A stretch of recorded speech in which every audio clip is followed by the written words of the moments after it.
नमस्कार, मैं हूं नयन और आप देख रहे हैं मौर्य न्यूज़ 18। तो आज हमारे साथ हैं एक ऐसे आईपीएस अधिकारी जो बिहार से हैं और यहाँ जो बिहार से होम में आईजी हैं और ये कुछ जो भी बिहार के लिए करना चाहते हैं, एक आईपीएस ब्रेन क्या कुछ करना चाहता है अपने देश के लिए, अपने स्टेट के लिए और समाज के लिए, कुछ हटकर इन्हीं सब चीज़ों पे हम बात करेंगे। आपका मौर्य न्यूज़ 18 में स्वागत है सर। जी नमस्कार। तो पहले तो हम ये जानेंगे, यूथ के लिए आप एक नए तरह के प्लान को लेकर चल रहे हैं, तो पहले यूथ को ये तो पता चले कि आप कब आईपीएस बने और कैसे ये चीज़ें दिमाग में आई कि आपको आईपीएस ही बनना है। नहीं, मैं 2003 बैच का आईपीएस पदाधिकारी हूँ और कैसे बना इसके पीछे बड़ी लंबी कहानी है, लेकिन कहानी की जो शुरुआत होती है कहीं न कहीं नालंदा के खंडहरों से होती है। जब मैंने देखा कि बिहार अतीत में कैसा था, उस बात ने उस समय मन को बहुत प्रभावित किया और बाद में जब यात्रा चलने लगी तो बड़े प्रश्न मन में जगे कि जब पूर्व में हम ऐसे थे, विदेशों से लोग पढ़ने आते थे और आज के विद्यार्थियों को जब देखता तो मन में द्वंद होता, क्यों ऐसा है, जब ऐसा तब थे तो अभी क्यों नहीं है। तो जब ये प्रश्न झकझोरता गया तो आगे मैंने देखा और भी समस्याएं हैं, तो फिर लगने लगा कुछ करना चाहिए जिससे समाज में कुछ योगदान हो सके। और सबसे आसान माध्यम यही लगा कि सिविल सेवा की परीक्षा दी जाए, क्योंकि बहुत कम उम्र में ही आप ऐसे पोजीशन पे आ जाते हैं जहां आप समाज में एक बड़ा प्रभाव डाल सकते हैं। तो उसी प्रकार आईआईटी जब पहुंचा, इसी भावना को मन में लिए तो लगा किसी कंपनी के लिए नौकरी करूंगा या विदेशों में करूंगा तो अपने लिए तो धन अर्जित कर लूँगा, प्रतिष्ठा भी होगी, लेकिन समाज के लिए क्या योगदान दे पाऊंगा, सोचते हुए मैंने अंततः तैयारी की और 23 वर्ष की उम्र थी मेरी जब 2003 में आईपीएस बन के सिलेक्ट हुआ। और किस्मत अच्छी थी, भगवान की कृपा थी, बिहार आया, मन में था बिहार में कुछ करना है, कर रहा हूँ। तो ये पहले ही अटेम्प्ट में हुआ था या कुछ एक दो प्रयास आपको करने? नहीं, वर्ष 2001 में मैंने आईआईटी कानपुर से मैकेनिकल इंजीनियरिंग में डिग्री कंप्लीट की थी। उसी वर्ष मैंने पहला प्रयास किया था। मुख्य परीक्षा भी मैंने दी थी परंतु इंटरव्यू में नहीं हुआ था। और 2002 में जो परीक्षा हुई उसी के बाद मेरा चयन हुआ। उस समय 60वां रैंक आया था, भारतीय पुलिस सेवा के लिए चयनित हुआ था। जी, तो ये आपने जाना इनसे कि 2003 बैच के ये आईपीएस अधिकारी हैं और क्यों इन्होंने इन चीज़ों को चुना, ये भी आप समझ ही रहे होंगे। एक बात आपकी चीज़ों से ज़रूर समझ में आती है सर, कि आपने कहा कि नालंदा के धरोहरों से, हाँ, वो चीज़ें आप एक नए मिशन के तौर पर लेके चल रहे हैं। वो मिशन है आपका लेट्स इंस्पायर बिहार।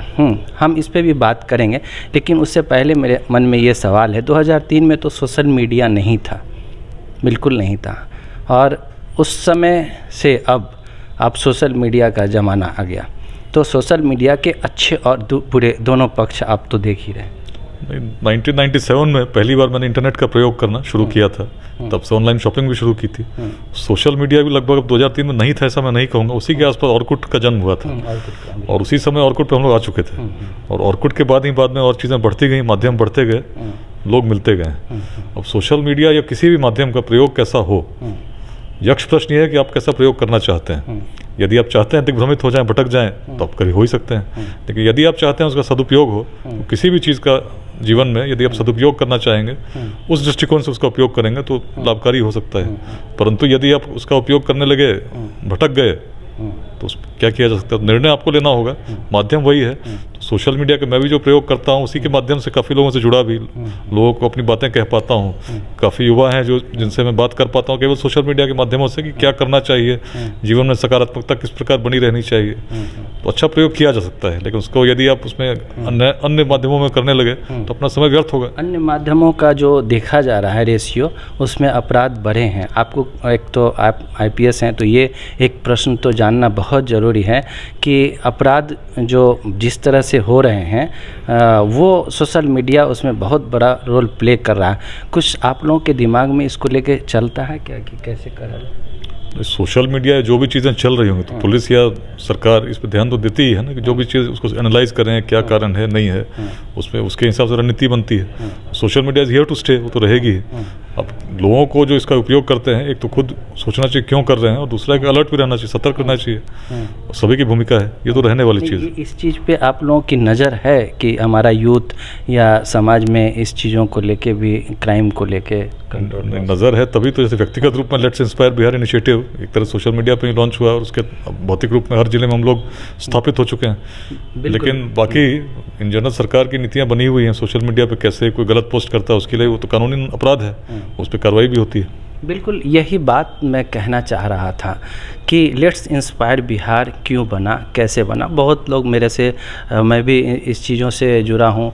आज मैंने इनसे इसलिए बातचीत की है कि कई लोगों को लगता है कि ये राजनीति करने वाले हैं, कई लोगों को लगता है कि ये ऐसे अधिकारी हैं जो अपना भविष्य कहीं और तलाश रहे हैं, लेकिन आप यहाँ आप गलत करेंगे, क्योंकि हर किसी को एक जैसे आंकने की, मुझे तो जैसा अभी तक लग रहा है, इसलिए मैं ये सवाल इनसे डायरेक्ट ये पूछता हूँ, क्योंकि इन्होंने एक मित्र का संवाद हमने पढ़ा था कि एक मित्र से संवाद हुआ और लेट्स इंस्पायर बिहार के बारे में, उस मित्र के संवाद को जब आप इनके सुनेंगे तो आपको समझ में चीज़ें आएंगी कि कैसे और क्यों ये लेट्स इंस्पायर बिहार। एक तो आपने जाना कि जो सोशल मीडिया है और जिस तरह से अपराध हैं, तो उसके जड़ में क्या है, उस जड़ को उखाड़ फेंकना चाहते हैं आईपीएस विकास वैभव जो आईजी होम है बिहार से।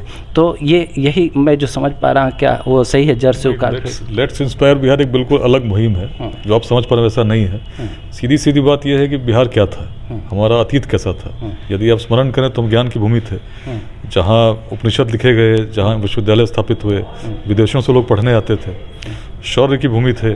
मगध साम्राज्य तो आप सभी जानते हैं किस प्रकार पाटलिपुत्र से समस्त अखंड भारत संचालित होता था, जिसमें अफगानिस्तान से पार तक, पूर्वोत्तर तक और दोनों समुद्र तक दक्षिण में व्यवस्था थी, और बड़ी सशक्त व्यवस्था थी, जिसका केंद्र यही पाटलिपुत्र था, जहाँ हम बैठ के बात कर रहे हैं। उद्यमिता की भूमि थी, अनेक देशों में हमारा प्रभाव आज भी देखा जा सकता है, उसका स्मरण हम कर सकते हैं। जब ऐसी बात उस समय थी जब न मार्ग थे, न प्रौद्योगिकी थी, न सूचना तंत्र इतना विकसित था, तो आज क्या कमी है? तो ऐसा क्यों हुआ कि हम विकास की गति में पीछे हो गए? ऐसा क्यों हुआ कि आज हमारे विद्यार्थियों को हम नकल करते हुए पाते हैं? ऐसा क्यों हुआ कि हमारे विद्यार्थी दिग्भ्रमित होते हुए दिखते हैं? भाई ऊर्जा तो वही होगी ना, पूर्वज वही थे। तो इसी चीज़ को लोगों को बताने के लिए, जागृत करने की, किसी को जैसे हनुमान जी थे तो उनको कहा जाता है ना कि भाई समुद्र किनारे खड़े थे, लेकिन उनको अपनी शक्ति का आभास नहीं था। एक बार आभास हुआ तो देखो समुद्र लांघ गए। तो हमारी क्षमता तो इतनी है कि हम क्या नहीं कर सकते हैं। जब न टेक्नोलॉजी थी, न रोड थे, न कम्युनिकेशन था, तब तो हम पूरे अखंड भारत को, जिसकी सीमा आज के भारत से भी बड़ी थी, यहाँ बैठ कर संचालित कर रहे थे। उस भावना को आप जागृत तो करो, सारी समस्याएं अपने आप दूर होंगी। चिंता छोड़ो, चिंतन करो, समाधान के मार्ग प्रशस्त होंगे। आप सोचते हो कैसे कोई परिवर्तित करेगा, सोचना छोड़ दो, स्वयं उदाहरण बन के प्रस्तुत हो जाओ। हर व्यक्ति के अंदर बहुत ऊर्जा है, और युवाओं से खास करके मेरी अपील जो होती है उनकी तरफ मैं देखता हूँ, उसका कारण है सकारात्मकता सबसे अधिक कहीं है तो युवावस्था में है। बाद में लोग नकारात्मक हो जाते हैं। जैसे आपने बात कही कि किसी के उद्देश्य को कोई कहेगा भाई राजनीति करने वाले हैं क्या, अरे भाई वो तो ठीक हो, तो अलग बात हुई। क्या करना है या नहीं करना, हर व्यक्ति जितनी ऊर्जा है चाहे तो क्या नहीं कर सकता। उस सकारात्मकता का प्रवाह होना चाहिए, सही दिशा में हो, और युवा हमारे भटके नहीं। उस बात को जब जान जाएंगे हम क्या थे, और तब मेहनत करेंगे, मेहनत के साथ काम करेंगे, तो क्या भविष्य को बदल नहीं सकते? बिल्कुल बदल सकते। तो यही है लेट्स इंस्पायर बिहार। और जिस मित्र की बात कर रहे हैं उसमें यही है कि जैसे बहुत लोग अलग अलग चैप्टर्स में जुड़े हैं। कुछ लोगों ने, किसी एक मित्र ने किसी से बात की होगी, बड़े विद्वान आदमी थे उससे, तो उनका प्रश्न था भाई इसमें जुड़ने से मेरा क्या लाभ? तो भाई हर चीज़ में यदि अपना ही लाभ देखेंगे तो भाई सामाजिक कोई परिवर्तन कैसे हो सकता है? तो ऐसे व्यक्ति से कोई, हम चाहते हैं ऐसे लोगों को जोड़ना जो ये ना सोचें कि हमारा लाभ क्या होगा, परंतु ये सोचें कि हम आंशिक दान अपना क्या कर सकते हैं, निस्वार्थ दान क्या कर सकते हैं। अगर मिलजुल कर ऐसे लोग हम जोड़ पाए, तो स्वामी विवेकानंद क्या कहते थे, 10 लोग भी ऐसे हुए जो बिल्कुल निस्वार्थ भाव से भारत के प्रति संकल्पित हों, तो पूरे भारत का भविष्य बदलने की क्षमता हम रखते हैं। वही बात तो मैं भी कह रहा हूँ। यदि ऐसे लोग जुड़े, ऐसा समूह हम बना सके, और इतने माध्यम है जुड़ने के जिनको हम जोड़ सकते हैं, तो निश्चित हम एक अच्छे भविष्य का निर्माण कर सकते हैं। यानी जो सुना, आप क्या सोच रहे हैं, क्या नहीं सोच रहे हैं, मैंने आपकी उल्टी सीधी हरकतों वाली जो सोच है वो भी इनके सामने रख दी, तो आपने इनका आंसर भी सुन लिया। सवाल यहाँ बिल्कुल सीधा सा है। लेट्स इंस्पायर बिहार इसलिए है कि आप राष्ट्र के लिए कोई आंशिक योगदान क्या करने की क्षमता रखते हैं, निस्वार्थ भाव से अपने स्टेट के लिए, अपने समाज के लिए कोई योगदान आप देना चाहते हैं, छोटी मोटी भी, तो ज़रूर लेट्स इंस्पायर बिहार आपके लिए है और आपको जुड़ना चाहिए। ऐसी ही मुहिम को लेकर एक प्रयास है। अब देखिए इसके रिजल्ट पे मुझे नहीं लगता है कि किसी को जाना चाहिए।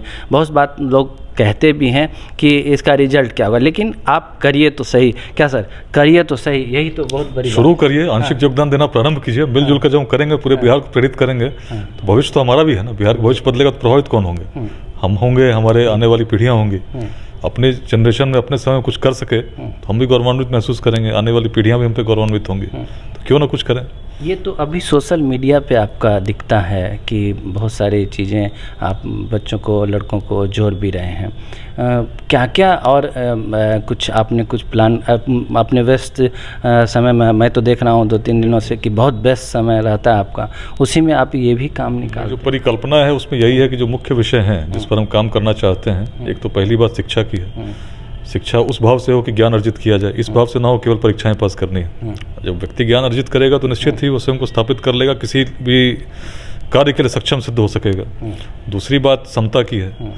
हम छोटे छोटे वादों में उलझे हुए हैं। चुनाव आते नहीं कि उससे पहले अब तय करने लगते किस जाति के कितने कैंडिडेट हैं, किसको क्या हुआ। अरे भाई, उससे किसी का कोई भला हो ना हो, आपका क्या भला होगा, बिहार का क्या भला होगा, सोचना पड़ेगा ना। अगर हम छोटे छोटे चीज़ों में उलझे रहे, आपस में सहयोग नहीं करके संघर्ष करते रहे, तो कोई समाज आगे बढ़ सकता है क्या? एक साधारण रथ जिसको 4 पशु मिलकर खींचते हो, उसमें अगर पशु आपस में उनमें समन्वय नहीं हो तो रथ बढ़ेगा ही नहीं। और समाज को आगे लेके चलना हो और लोग उलझे रहे छोटे छोटे वादों में, कोई जातिवाद में उलझा रहा है, कोई संप्रदायवाद में उलझा रहा है, कोई लिंग भेद में उलझा रहा है, बहुत सारी चीज़ों में लोग उलझे रहते हैं, विवाद करते रहते हैं, तो कहाँ बढ़ेंगे हम आगे? इसको मिटाना है, एक समता की भावना को लेकर आगे चलना होगा।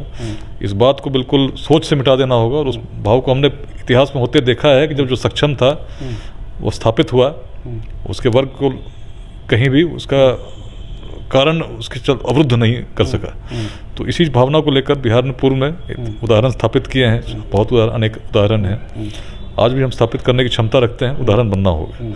और उद्यमिता की भावना जगाने के लिए भी अनेक कार्यक्रम करने होंगे। जो ऊर्जा तो वही है, जैसे मैंने बात कही, तो संक्षेप वही है, शिक्षा, समता, उद्यमिता। 3 E's, एजुकेशन, इगैलिटेरियनिज्म, एंटरप्रेन्योरशिप। इसको हम लोग प्रमोट करें, किस प्रकार से लोगों के, युवाओं के मन में, उस पर हम लोग चिंतन करें।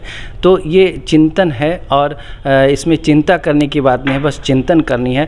एक IPS ब्रेन हमारे समाज में है और वो इस तरह की सोच रखता है, तो क्या आपको साथ देना चाहिए? क्या हमें विचार करना चाहिए कि कुछ आंशिक योगदान अपने राष्ट्र के लिए, अपने समाज के लिए, अपने स्टेट के लिए कर सकते हैं? तो बिल्कुल जुड़ना। एक आकर्षण आपके साथ जुड़ने का ये भी मैंने देखा है कि IPS अधिकारी हैं, चलो अधिकारी से एक जुड़ते हैं। चलिए, जो भी हो, माध्यम जो भी हो, उद्देश्य तो वही है ना, बिहार को प्रेरित करना है। तो उसमें तो हम सभी एक हैं। अपना बिहार है, कुछ अपने जीवन में कर सके, सभी को गर्व होगा। एक सामूहिक प्रयास करते हैं। एक चीज़ और मेरे से आज एक स्पेशल मुझे एक मित्र ने पूछा कि सर इतने पेशेंस के साथ शांत और आकर्षक रहते हैं इतना काम करने के बाद, वो ज़रा सा एक सवाल था आपके लिए। देखिए, मन में ये आप शांत है तो शांति अपने आप आपकी परिदर्शित भी होगी, है ना। तो मन की शांति के लिए आपके जो लक्ष्य होने चाहिए, जीवन को स्पष्ट होने चाहिए। मेरा तो यही मानना है, आपको स्पष्ट होना चाहिए कि आपको क्या करना है। एक बार आप स्पष्ट हैं तो आप निश्चित रूप से शांत चित्त हो जाएंगे। आप उसी के निमित्त प्रयास करेंगे और प्रयास भी इस भाव से करेंगे कि संतुष्टि ही मेरा लक्ष्य हो, तो स्वयं परिवर्तन के वाहक बन जाते हैं। तो ये चीज़ें आपने एक छोटी सी मुलाकात में हमने छोटी मोटी थोड़ी बातें हमने पूछी है लेट्स इंस्पायर बिहार को लेकर, लेकिन ये बातें अभी और भी होगी क्योंकि एक व्यस्त समय में इन्होंने थोड़ा सा वक्त दिया है। तो आपको किसी भी तरह की अगर त्रुटि हो दिमाग में इधर उधर की बातें, तो बिल्कुल नहीं सोचना। इस रिकॉर्डिंग को आप देखिएगा, इस इंटरव्यू को आप देखिएगा, बार बार देखिएगा और समझने की कोशिश करिएगा कि एक IPS ब्रेन क्या चाहता। अपने बिहार से बहुत IAS IPS हैं और हर तरह की सोच के साथ काम कर भी रहे हैं, लेकिन एक नई तरह की चीज़ें देखने और सुनने को मिल रही है। ये एक चीज़ तो है। एक चीज़ और चलते चलते सर पूछना चाहे, मनोरंजन के लिए आप क्या करते हैं? कुछ ऐसा है आपका? मनोरंजन के लिए संगीत सुनता हूँ, गाड़ी में आते जाते समय लिखता हूँ। अच्छा। और लिखता हूँ, पढ़ता हूँ। अगर कुछ जब बहुत परेशान रहा तो अच्छी किताब उठा ली, पढ़ने लगे। और आजकल एक और अच्छा मीडियम सोशल मीडिया, उसका प्रयोग कौन मित्र मेरे क्या कर रहे हैं, उसमें भी कुछ कमेंट्स करने से अच्छी सकारात्मकता बनी रहती है। तो ये चीज़ें अगर कोई आपसे जुड़ना चाहे तो कैसे जुड़े, उसका कोई एक ये माध्यम और क्या हो सकता है? लेट्स इंस्पायर बिहार से जुड़ने के लिए हम लोगों ने गूगल फॉर्म सर्कुलेट किए हैं, जिसको कोई भी व्यक्ति भर के अपने ज़िले के चैप्टर से जुड़ सकते हैं। और मुझसे तो आप जुड़ गए हैं, आप जो सुन रहे हैं इस इंटरव्यू में तो जुड़े हुए हैं, तो मेरे सोशल मीडिया पेजेस उस पर फॉलो कर सकते हैं, आप देख सकते हैं समय पर, हम लोग एक साथ जुड़े रहेंगे और मिलकर आइए हम बिहार को प्रेरित करते हैं। मिलकर आइए बिहार को प्रेरित करते हैं। तो गूगल फॉर्म है, आप जाइए वहाँ आपको मिलेगा और उससे आप जुड़ेंगे तो सारे डेटाज जो हैं इनके पास उपलब्ध होंगे आपके बारे में। और अपने आप को थोड़ा बदलना है और राष्ट्र के निर्माण के लिए आंशिक ही योगदान देना है, लेकिन नहीं तो बात सोशल मीडिया की है और सोशल मीडिया पे ही ये मुहिम चल रही है। तो धीरे धीरे हम तक, आप तक और घर घर तक, जन जन तक पहुँचेगा एक IAS ब्रेन। इसी लेट्स इंस्पायर बिहार को लेके विकास वैभव कैसे हैं, कैसे नहीं है, क्या सोचते हैं, इस पे मत जाइए, लेकिन लेट्स इंस्पायर बिहार की जो मुहिम है वो किस तरह से चल रही है और वो किस सोच से चल रही है, ये इस पर ज़रूर जाना चाहिए। तो ये बात है कि नहीं सर? व्यक्ति महत्वपूर्ण नहीं है, बिल्कुल विचार महत्वपूर्ण है ना? तो आपके बातचीत करने के लिए बहुत बहुत आपका धन्यवाद। आपने मॉर्निंग 18 और फिर आपका समय मिलेगा तो फिर मिलेगा। जी धन्यवाद।